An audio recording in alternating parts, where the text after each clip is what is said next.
So ಇಷ್ಟು workout ಮಾಡ್ತೀರಾ ಅಂತ ಹೇಳ್ಬಿಟ್ಟು. ಸೊ ನಾನು ಬೆಳಗ್ಗೆ ಎದ್ದು ಐ ಥಿಂಕ್ 1/2 hour 45 minutes ನಾನು ಕಾರ್ಡಿಯೋದಲ್ಲಿ ಹೋಗುತ್ತೆ.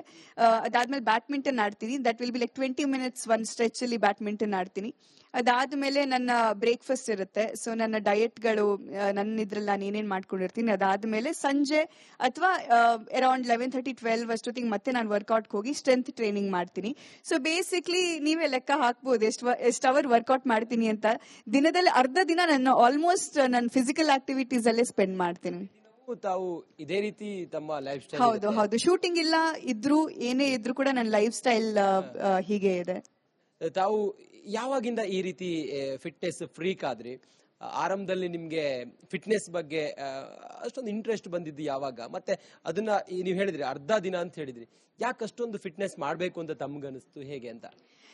ಕೆಲವೊಂದು ವಿಚಾರ ಹೇಳ್ಬೇಕು ಅಂತ ಹೇಳಿದ್ರೆ, ಐ ಥಿಂಕ್ ನಾನು ಇಂಡಸ್ಟ್ರಿಗೆ ಬಂದಾಗ ನಾನು ವರ್ಕೌಟ್ ಎಲ್ಲ ಮಾಡ್ತಾ ಇದ್ದೆ. ಅಂದ್ರೆ ನಾನು ಆವಾಗಷ್ಟೇ ಶುರು ಮಾಡಿದ್ದೆ ನನ್ನ ಫಿಟ್ನೆಸ್ ಕರಿಯರ್ ನಾನು ಶುರು ಮಾಡಿದ್ದೆ ಅಷ್ಟೇ. I think I was 18-19. ನಾನು ಅವಾಗ ರೇಡಿಯೋ ಮತ್ತೆ ನನ್ನ ಐ ಥಿಂಕ್ ಗ್ರಾಜುಯೇಷನ್ ಎಲ್ಲ ಮುಗಿಸ್ಕೊಂಡು I was underweight. Actually ನೀವು ನಂಬ್ತಿರೋ ಇಲ್ವೋ, ನಾನು ಗ್ರಾಜುಯೇಷನ್ ಮುಗಿಸ್ಬೇಕಾದ್ರೆ ಐ ವಾಸ್ ಹಾರ್ಡ್ಲಿ 38 kilos. ಈಗ ಎಷ್ಟು ಕೆಜಿ?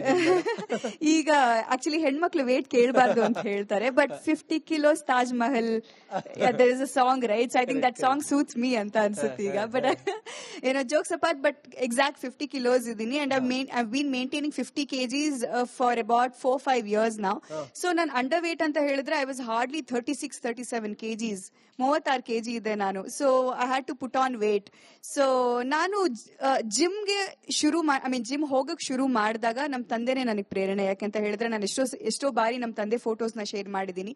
ಚಿಕ್ಕ ವಯಸ್ಸಿಂದನೂ ನಮ್ಮ ತಂದೆನ ನಾನು ಗರಡಿ ಮನೆಯಲ್ಲಿ ವೇಟ್ಸ್ ಎಲ್ಲ ಎತ್ತಿ ಅವರ ಒಂದು ಬಾಡಿ ಬಿಲ್ಡಿಂಗ್ ಫೋಟೋಸ್ಗಳು ಕೂಡ ಕೆಲವೊಂದ್ ಕಡೆ ನಾನು ಹಾಕಿರೋದು ಕೂಡ ಇದೆ. ಸೊ ನಮ್ಮ ತಂದೆ ಒಂದು ರುಟೀನ್ ಆಗ್ಲಿ, ಅವ್ರು ಬೆಳಗ್ಗೆ ಎದ್ದ ತಕ್ಷಣ ನಮ್ಮ ತಂದೆ ಹೇಳ್ಕೊಟ್ಟಿರೋ ಒಂದು ಶ್ಲೋಕ, ಕರಾಗ್ರೆ ವಸತೆ ಲಕ್ಷ್ಮಿ, ಕರಮಧ್ಯೆ ಸರಸ್ವತಿ, ಕರಮೂಲೆ ಸ್ಥಿತೆ ಗೌರಿ, ಪ್ರಭಾತೆ ಕರ ದರ್ಶನಂ ಅಂತ. ಸೊ ಬೆಳಗ್ಗೆ ಎದ್ದ ತಕ್ಷಣ ಒಂದು ನಮ್ಮ ಪಾಮ್ನ ನಾವು ನೋಡ್ಕೊಂಡು, ಅಂದ್ರೆ ದೇಸೆ ಹಣೆ ಬರ ಇದೆಯಲ್ಲ ಅದು ಆಕ್ಚುಲಿ ಇಲ್ಲಿರೋದಲ್ಲ ಅನ್ನೋ ತರದಲ್ಲ. ನಮ್ ಫೇಟ್ ಇರೋದು ನಮ್ ಕೈಯಲ್ಲ ಅಂತ, ಅಂದ್ರೆ ಎಲ್ಲ ನಮ್ ಕೈಯಲ್ಲೇ ಇದೆ ಅಂತ ಹೇಳ್ತಾರಲ್ವಾ. ಎಕ್ಸಾಕ್ಟ್ಲಿ. ಸೊ ನಾವು ಆ ಬೆಳಗ್ಗೆ ಎದ್ದ ತಕ್ಷಣ ಅದೊಂದು ಗ್ರಾಟಿಟ್ಯೂಡ್ ಪ್ರೇಯರ್ ಇಂದ ದಿನ ಶುರು ಮಾಡಿದಾಗ ಆಗುವಂತ ಚೇಂಜಸ್ ಏನೇನಿದೆ ಅಂತ ಹೇಳ್ಬಿಟ್ಟು ಚಿಕ್ಕ ವಯಸ್ಸಿಂದನೂ ಆ ಶ್ಲೋಕದ ಬೆನಿಫಿಟ್ಸ್ ನಾನು ನೋಡ್ಕೊಂಡು ಬಂದಿರೋಳು. ಅದಕ್ಕೋಸ್ಕರ ನಾನು ಆ ಶ್ಲೋಕನ ಅದೊಂಥರ ರುಟೀನಲ್ಲಿ ಆಗೋಗ್ಬಿಟ್ಟಿದೆ ನನಗೆ. ಅದ್ರ ಜೊತೆಗೆ ನೀವು ಹೇಳಿದ್ರಿ ಫಿಟ್ನೆಸ್ ಫ್ರೀಕ್ ಯಾವಾಗ ಆದೆ ಅಂತ. ಸೊ ನಮ್ಮ ತಂದೆ ರುಟೀನ್ ಎಲ್ಲ ನೋಡ್ತಾ ಇದ್ದೆ. ಅಂಡ್ ನಮ್ಮ ತಂದೆಗೆ ನಾನು ಸ್ವಿಮ್ಮಿಂಗ್ ಮಾಡ್ಬೇಕು ಅಂತ ತುಂಬಾ ಆಸೆ ಇತ್ತು. ಸೊ ನಾನು ಚಿಕ್ಕ ವಯಸ್ಸಲ್ಲಿ ಏನ್ ಮಾಡೋರು, ನನ್ನನ್ನ ಪಾಂಡ್ ಅಂದ್ರೆ ಅಲ್ಲಿ ನಮ್ಮ ರುದ್ರಪಾದ, ಅಂಬಾತೀರ್ಥ ಅಂತ ನಮ್ಮ ಕಳ್ಸದ ಸೈಡ್ ಅಲ್ಲೆಲ್ಲ ಏನೋ ತುಂಬಾ ಒಳ್ಳೆ ಐಕಾನಿಕ್ ಜಾಗಗಳಿದೆ. ಸೊ ಅಲ್ಲಿ ಸ್ವಿಮ್ಮಿಂಗ್ ಕರ್ಕೊಂಡು ಹೋದಾಗ ನೀರಿಗೆ ತಳ್ಳಿಬಿಡೋರು.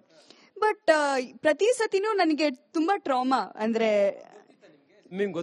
ಇಲ್ಲ ನನಗೆ ನೀರಿಂದು ವಿಷಯದಲ್ಲಿ ತುಂಬಾ ಟ್ರಾಮಾ ಆಗ್ತಿತ್ತು. ನಮ್ ತಂದೆ ತುಂಬಾ ಒಳ್ಳೆ ಸ್ವಿಮ್ಮರ್. ಸೊ ಅವ್ರಿಗೆ ಒಂದ್ ಚಿಕ್ಕ ರಿಗ್ರೆಟ್ ಇತ್ತು, ನಾನು ಸ್ವಿಮ್ಮಿಂಗ್ ಕಲ್ತಿನ ಅನ್ನೋ ತರದಲ್ಲಿ. ನಮ್ ತಾಯಿಗೆ ತುಂಬಾ ಹೇಳೋರಂತೆ ನಾನು ಅವಳನ್ನ ಸ್ವಿಮ್ಮರ್ ಆಗಿ ನೋಡ್ಬೇಕಿತ್ತು. ಅಂದ್ರೆ ಅವಳು ಸ್ವಿಮ್ಮಿಂಗೇ ಕಲಿಯಲ್ಲ, ನಾನು ಇಷ್ಟು ಒಳ್ಳೆ ಸ್ವಿಮ್ ಮಾಡ್ತೀನಿ, ಅವಳು ಸ್ವಿಮ್ಮಿಂಗೇ ಕಲಿಯಕ್ ಇದ್ ಮಾಡಲ್ವಲ್ಲ, ನೀರ್ ನೋಡಿದ್ರೆ ಹೆದರ್ತಾಳೆ ಅನ್ನೋ ತರದಲ್ಲಿ.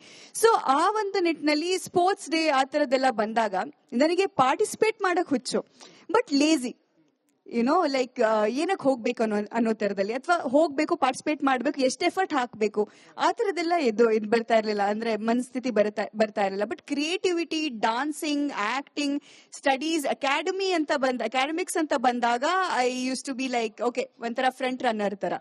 ಸೊ ಸ್ಪೋರ್ಟ್ಸ್ ಎಲ್ಲ ಅಂತ ಬಂದಾಗ ಸುಮ್ನೆ ಟೈಮ್ ಪಾಸ್ಗೆ ಹೋಗೋದು ಈ ತರದ್ದೆಲ್ಲ ಮಾಡ್ತಾ ಇದೆ. ಬಟ್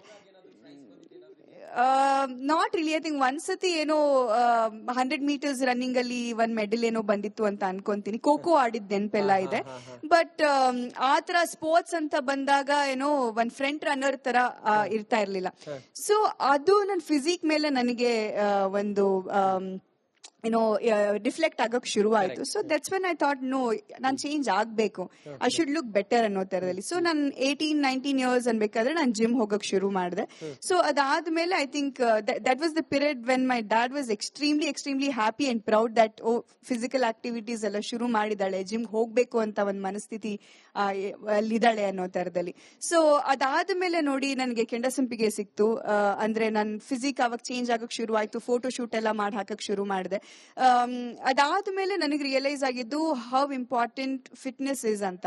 ಸೊ ಫಿಟ್ನೆಸ್ ಕೂಡ ನಿಮ್ಮ ಲೈಫಲ್ಲಿ ನಿಮ್ ಏನೋ ಒಂದು ಡ್ರೀಮ್ ಇಟ್ಕೊಂಡಿರ್ತೀರಾ, ಅದು ಮ್ಯಾನಿಫೆಸ್ಟ್ ಆಗ್ಬೇಕು ಅಂತ ಹೇಳಿದ್ರೆ ನಿಮ್ಮ ಬಾಡಿ ಕೂಡ ನಿಮ್ಮ ಮಾತು ಕೇಳಬೇಕು. ನಿಮ್ಮ ಮೈಂಡ್, ಬಾಡಿ ಅಂಡ್ ಸೋಲ್ ಮೂರು ಕೂಡ ಒಂದೇ ಒಂದು ಏನೋ ಸಿಂಕ್ರನೈಸೇಷನ್ ಅಲ್ಲಿ ಇರಬೇಕು ಅಂತ ಹೇಳಿದಾಗ ಸೊ ಫಿಟ್ನೆಸ್ ತುಂಬಾ ಮುಖ್ಯ ಆಗುತ್ತೆ. ಅಂಡ್ ಇವತ್ತು ನಾನು ಆ ದಾರಿ ಹಿಡ್ದಿದ್ದಕ್ಕೆ ಏನೋ ಅದು ಲೇಟ್ ಆದ್ರೂ ಒಂದು ಏನೋ at least like sooner the better ಅನ್ನೋ ತರದಲ್ಲಿ, ಅಟ್ ಲೀಸ್ಟ್ ಲೈಕ್ ಲೇಟ್ ಆದ್ರೂ ಪರವಾಗಿಲ್ಲ, ಅಂದ್ರೆ at least you got to that point of realisation or enlightenment ಅನ್ನೋ ತರದಲ್ಲಿ. So now there is no looking back. ಇವಾಗ ಯಾರು ನನಗೆ ಬೆಳಗ್ಗೆ ಬೇಗ ಎಬ್ಸ್ಬಿಟ್ಟು ವರ್ಕೌಟ್ ಹೋಗು ಅನ್ನೋ ತರದಲ್ಲಿಲ್ಲ, ಇದೇ ತಿನ್ನು ಅದೇ ತಿನ್ನು ಅನ್ನೋ ತರದಲ್ಲಿಲ್ಲ. ಸೊ ನನಗೆ ಏನ್ ಅನ್ಸುತ್ತೆ ಅಂತ ಹೇಳಿದ್ರೆ, ನಾನು ಇವರು ನಮ್ಮ ಶೋಭಾ ಮೇಡಮ್ ಹತ್ರ ಮಾತಾಡ್ತಾ ಇದ್ದೆ ಬರ್ಬೇಕಾದ್ರೆ, ಅವ್ರು ಹೇಳ್ತಾ ಇದ್ರು EMI ಮೇಕ್ಸ್ ಯು ಹಂಬಲ್ ಅಂತ ಹೇಳ್ಬಿಟ್ಟು, which is absolutely true. Initially YONO ನಿಮ್ಗೆ ಜವಾಬ್ದಾರಿಗಳಿರೋದಿಲ್ಲ, ಮನೆಯಲ್ಲಿ ನೋಡ್ಕೋತಾರೆ ಅನ್ನೋ ತರದಲ್ಲಿ, ಅಥವಾ ಆ ತರದೊಂದು ಮೈಂಡ್ ಸೆಟ್ ಇರುತ್ತೆ. But I think, see, Avishadil, I've always been very independent ever since college going kid. I've always been very enthusiastic about dancing and other aspect of it. And dance also is a workout, like also a form of workout. So, and also I used to take part in a lot of extempore and debate and stuff like that when I was in college as well. So somehow it used to balance. So I think the topic was about stress or fitness. What was it about? We are just going on and on, but yeah. ಹಾಗೆ priority ಅಂತ ಹೇಳಿ ಬಂದಾಗ health ನಿಮ್ಮ ಎಷ್ಟನೇ priority ಅಲ್ಲಿ ಇದೆ ಈಗ? Family, cinema, ಹಾಗೆ ಹೆಲ್ತ್ ಅಥವಾ ಫಿಟ್ನೆಸ್ ಎಷ್ಟನೇ ಪ್ರಯಾರಿಟಿ ಅಂತ? ಐ ಮೀನ್ ನಾನು ಆವಾಗಲೇ ಹೇಳಿರೋ ತರ ಹೆಲ್ತ್ ಅನ್ನೋದು ಆ ಇಂಪಾರ್ಟೆನ್ಸ್ ಈಗ ಪ್ರತಿಯೊಬ್ಬರಿಗೂ ಗೊತ್ತಾಗಿರೋದ್ರಿಂದ I think that has to be always our first priority. ನೀವ್ ಹೆಲ್ತ್ ಇಲ್ಲ ಅಂತ ಹೇಳಿದ್ರೆ ನಿಮ್ ಲೈಫಲ್ಲಿ ನಿಮ್ಗೆ ಏನೇ ಸಿಕ್ಕಿದ್ರು ಅದನ್ನ ಎಂಜಾಯ್ ಮಾಡಕ್ ನೀವು ಸಾಧ್ಯನೇ ಇಲ್ಲ. ಸೊ ಐ ಥಿಂಕ್ ಇವತ್ತು ನೀವ್ ಹೆಲ್ದಿ ಆಗಿದ್ದೀರಾ, ಬಟ್ ನಿಮ್ ಅಕೌಂಟ್ ಅಲ್ಲಿ ಕಡಿಮೆ ದುಡ್ಡಿದೆ ಅಂತ ಹೇಳಿದ್ರು I think you one of the richest persons. ಆರೋಗ್ಯ ಮುಖ್ಯ. ಖಂಡಿತ ಖಂಡಿತ. ಈಗ ಒಂದು ಸಿನಿಮಾ ಮತ್ತೊಂದು ಸಿನಿಮಾ ಅಂತೇಳಿ ಹೇಳಿದಾಗ ನಮ್ಮಲ್ಲೇ ನಾವು ಒಂದು ಬದಲಾವಣೆ ಮಾಡ್ಬೇಕಾಗಿರತ್ತೆ. ನಾವು ಆ ಸಿನಿಮಾ ತಕ್ಕಂತೆ ನಾವು ನಮ್ಮನ್ನ ರೆಡಿ ಮಾಡ್ಕೊಳ್ಬೇಕಾಗಿರತ್ತೆ. ಅಂತ ಟೈಮಲ್ಲೆಲ್ಲ ತಮ್ಮ ವರ್ಕೌಟ್ಗಳು ಹೇಗಿರುತ್ತೆ, ಮತ್ತೆ ಎಷ್ಟು ಗಂಟೆಗೆ ಹೇಳ್ತೀರಿ ತಾವು? ಅಂತ ಸಮಯದಲ್ಲಿ ತಮ್ಮ ಪ್ರಿಪರೇಷನ್ಗಳೆಲ್ಲ ಹೇಗಿರುತ್ತೆ? ಈಗ ಹೇಳಿದ್ರಿ ಅರ್ಧ ದಿನ ನಾನು ವರ್ಕೌಟ್ ಮಾಡ್ತೀನಿ ಅಂತ ಹೇಳಿದ್ರಿ, ಆ ಟೈಮಲ್ಲೆಲ್ಲ ಹೇಗಿರುತ್ತೆ ಅಂತ? So to be very honest, physical transformation ಆಗೋ ತರ ರೋಲ್ಸ್ಗಳು ಇವತ್ತಿನ ತನಕ ನನಗೆ ಸಿಗ್ಲಿಲ್ಲ. I think the very role I went through some kind of transformation was for Tagaru ಅಂತ ಅನ್ಸುತ್ತೆ. ಅದು ನಾನೇನೋ ಚೇಂಜಸ್ ಕಾಣಿಸ್ಬೇಕು ಅನ್ನೋ ತರದಲ್ಲಿ. ಅದಾದ್ಮೇಲೆ I think 1 or 2 movies I was very laid back. I did not see that importance there. Like ನನ್ ಗಮನ ಅವಾಗ ಒಂದ್ ಸ್ವಲ್ಪ ಬರವಣಿಗೆ ಕಡೆಗೆ, ಒಂದ್ ಸ್ವಲ್ಪ ರೈಟಿಂಗ್ ಕಡೆಗೆ, ಅಂದ್ರೆ ನಾನ್ ಆಕ್ಚುಲಿ ಆನಿಮೇಷನ್ ಗ್ರಾಜುಯೇಟ್ ಆಗಿರೋದ್ರಿಂದ ನಂದು ಅಂದ್ರೆ ಬೇಸ್ ತ್ರೀ ಮೇಜರ್ಸ್ ಏನಿದೆ, journalism, animation and English literature. So ನನಗೆ ಆನಿಮೇಟರ್ ಆಗ್ಬೇಕು ಅಥವಾ ವಿಜುವಲಿ ಏನಾದ್ರೂ ಮಾಡ್ಬೇಕು ಅಂದ್ರೆ ಆಸ್ ಇನ್ VFX ಅಥವಾ ಆನಿಮೇಷನ್ 2D 3D, ಸೊ ಈ ಕಡೆ ಫೀಲ್ಡ್ ಅಲ್ಲಿ ಹೋಗ್ಬೇಕು ಅನ್ನೋ ತರ ನನ್ ಆ ಮೈಂಡ್ ಸೆಟ್ ಅಲ್ಲೇ ಇದ್ದಿದ್ರಿಂದ ಸಡನ್ ಆಗಿ ಆಕ್ಟಿಂಗ್ ಅನ್ನೋ ತರದ್ದು ಬಂದಾಗ ಆ ಸೀರಿಯಸ್ ನ ಸಡನ್ ಫೇಮ್ ಅಂಡ್ ಸಡನ್ ಆಗಿ ಜನ ರೆಕಗ್ನೈಸ್ ಮಾಡ್ತಿದ್ದಾರೆ ಅಥವಾ ಆ ಆಕ್ಟರ್ ಮೈಂಡ್ ಸೆಟ್ ಅನ್ನೋ ತರದಲ್ಲೇ ಅದಿರ್ಲಿಲ್ಲ ನನ್ಗೆ. ನಾನು ಕೇಳಿದ್ದೆ, ನೀವು ಮನೆಯಲ್ಲಿ ಹೇಳಿರ್ಲಿಲ್ವಂತೆ ಅವಾಗ ಆಡಿಷನ್ ಹೋದಾಗ ನಮ್ಮ ಮನೆಯಲ್ಲಿ ಆಂಕರಿಂಗ್ ಟೆಸ್ಟ್ ಇದೆ ಅಂತ ಹೇಳಿ ಬಂದಿದ್ರಂತೆ. ಆ ನಂತರ ಸೆಲೆಕ್ಟ್ ಆದ್ಮೇಲೆ ರಕ್ಷಿತ್ ಶೆಟ್ಟಿ ಅವ್ರ ಮೂಲಕ ಆ ಟೀಮ್ ಇಂದ ನೀವು ರಿಷಬ್ ಸರ್ ಹೆಂಗಿತ್ತು ಮೇಡಮ್? ಸೊ ಹಳೆ ದಿನಗಳು ಮೆಲ್ಕ್ ಹಾಕೋದಾದ್ರೆ ಐ ಥಿಂಕ್ ನಾನು ಜರ್ನಲಿಸ್ಟ್ ಆಗ್ಬೇಕು, ಆನಿಮೇಷನ್ ಅಥವಾ cinema direction behind this screens ಇರಬೇಕು ಅನ್ನೋ ತರದಲ್ಲೇ ನಾನು ಆ ತರನೇ ಮೆಂಟಲಿ ಪ್ರಿಪೇರ್ ಆಗಿದ್ದು. ಸೊ ಕೆಂಡಸಂಪಿಗೆ ಬಂದಾಗ ಮನೆಯಲ್ಲಿ 100% ಒಪ್ಕೊಂಡಿರ್ಲಿಲ್ಲ. ಸೊ ಆವಾಗ ಶೀತಲ್ ಮೇಡಮ್ ಅವರು, ನಮ್ಮ ಶೀತಲ್ ಶೆಟ್ಟಿ ಅವರು ನಮ್ಮ ಫಿಲ್ಮ್ ಅಲ್ಲಿ ಒಂದ್ ರೋಲ್ ಮಾಡ್ತಾ ಇದ್ರು. ಅಂಡ್ ನಾನು ಆವಾಗಷ್ಟೇ ಉಳಿದವರು ಕಂಡಂತೆ ಇಂಟರ್ವ್ಯೂನು ಮಾಡಿದ್ದೆ RJ ಆಗಿದ್ದಾಗ. ಅವಾಗ ರಕ್ಷಿತ್ ಸರ್ ಆಗ್ಲಿ, ರಿಷಬ್ ಅವರಾಗ್ಲಿ, ಶ್ರೀ ರಿಷಬ್ ಅವರಾಗ್ಲಿ, because is a legend now, ಅಂದ್ರೆ ಅವರ ಕಾಂಟ್ರಿಬ್ಯೂಷನ್ ಕೂಡ ಅದೇ ನಿಟ್ಟಿನಲ್ಲಿದೆ. ಸೊ ಇವತ್ತು ಇಟ್ ಆಲ್ ಮೇಕ್ ಸೆನ್ಸ್. ಅಂದ್ರೆ ಇವತ್ತು ನಾನು ಈ ಫೀಲ್ಡ್ ಫೀಲ್ಡಿಗೆ ಬಂದಿದ್ದೀನಿ ಅಂತ ಹೇಳಿದಾಗ, ಸೊ ಅದ್ ಹೆಂಗ್ ಬಂತು ಅಂತ ನೋಡಿದಾಗ, ಹಿಂದೆ ತಿರ್ಗಿ ನೋಡಿದಾಗ ಆ ಶಕ್ತಿಗಳು ಕಾಣಿಸುತ್ತೆ. ಅಂದ್ರೆ ಎಲ್ಲ ಘಟಾನುಘಟಿಗಳು ತಂದು ಹಾಕ್ಬಿಟ್ಟಿದ್ದಾರೆ ಈಜು ಅಂತ ಹೇಳ್ಬಿಟ್ಟು.